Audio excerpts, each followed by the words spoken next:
We were talking during the interval and she says, I just threw it home. As we really missed. But anyway, it's great to be here tonight. For such a wonderful, and in honour of Glenn Curtin, my good buddy, and our good buddy, I wore the Cork. And before I go any further, I want to just say a very special thanks to John Kelly, who is the part owner of the Hazel. He owns it with Irish.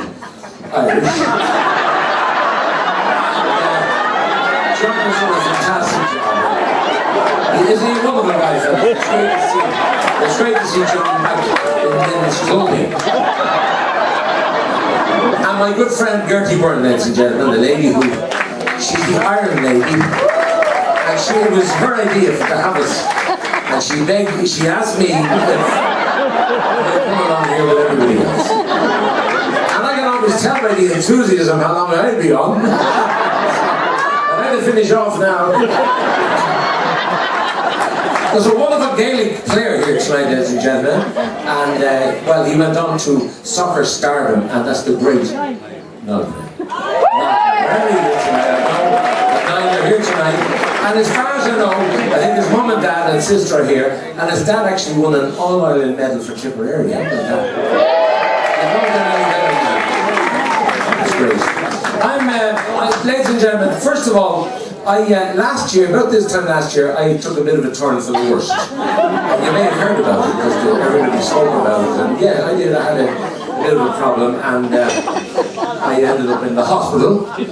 And there were reports in the paper at the time, because I have this thing called diabetes, you see, and I wasn't paying attention to it.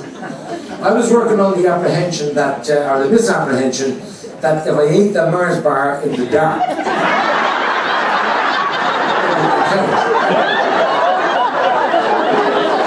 I ended up going into hospital. I got a foot surgery problem, and the Sunday World actually paid me a great tribute last Christmas. They said that Brendan Grace may lose his leg. And the doctor didn't tell me that, Sunday World told me.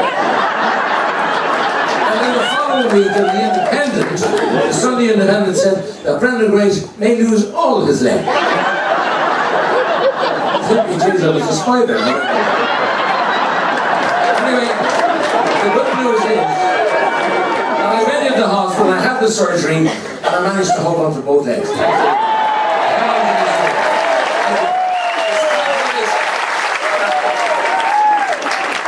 Although there's one little piggy won't be going to the market. I appreciate that. And thank you so much. See if you get me a few cigarettes and everything. But having been in the hospital, I know the country is a little bit tricky, you know. We have to have respect for our Taoiseach. Shrek. I also want to say, I'm serious about this. I went into the hospital above in Dublin. I went into St. Vincent's Hospital, and the day I went in, so you have to pay in now to the hospital. It's a toll booth.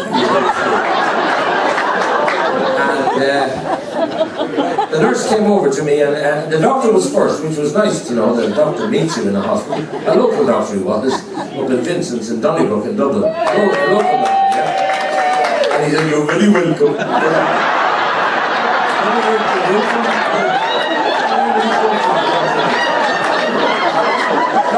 He lived local. And they told me I had to get into a hospital gown. I'm sure anybody who knows medicine, you wear a hospital gown. So I saw this thing, and it had those words in it that I hate to see. One size fits no one. That's what it should say.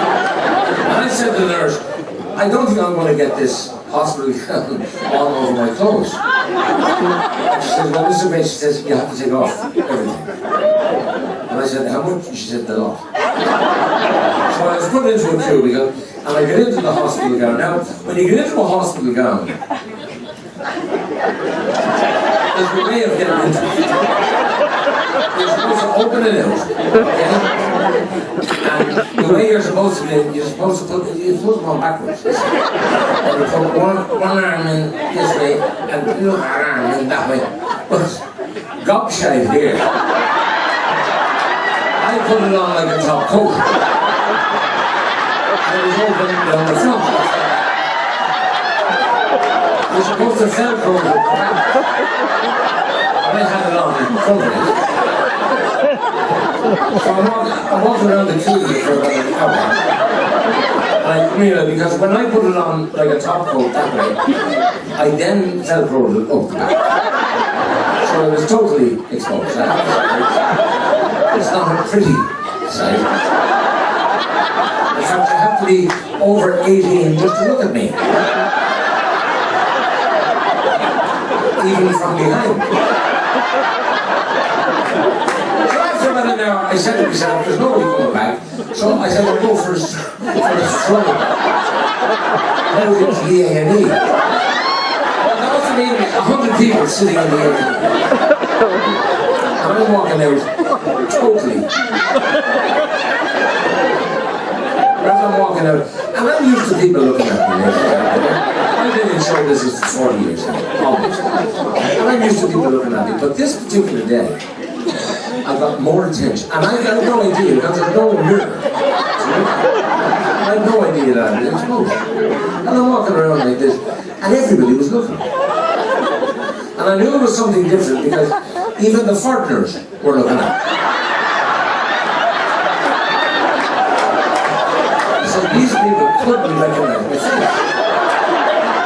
And then I noticed that there was a lot of women in the A&E, and they started pulling out their handbags, pulling out phones.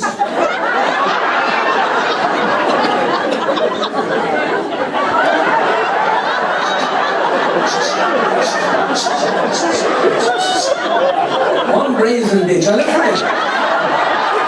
She came up to me and said,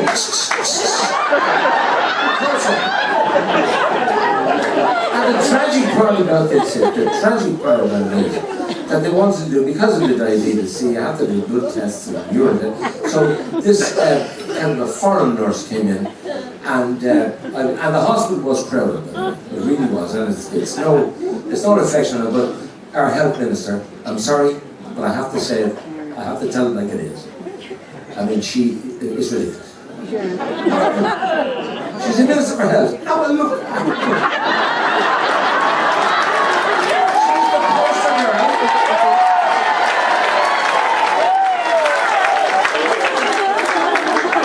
She's the poster girl for health. She hung a pair of her knickers. Now, this is the truth. She hung a pair of her knickers on the line one day, and the gypsies moved it. She's in charge of health.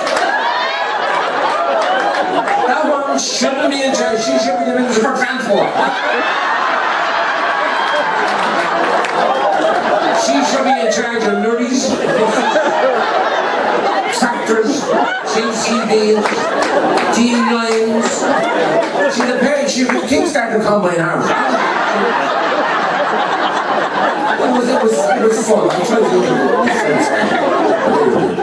I'm delighted to see so many people here. Before you came in here tonight, you see all the white seats that you're looking at. It was like looking at 500 Caspers.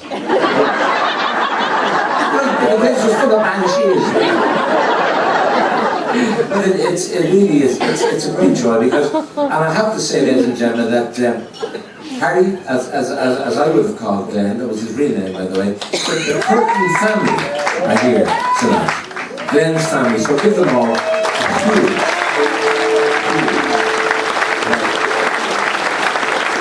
Because if Glenn was here on this particular night, he would be so proud. To know that so many of his buddies like ourselves here in show business and all of you folks who came along, and every single penny raised tonight, and fair play to you, Gertie, is going to Temple Street Children's Hospital.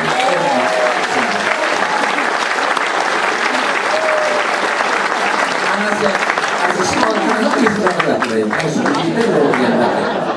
Bend over again.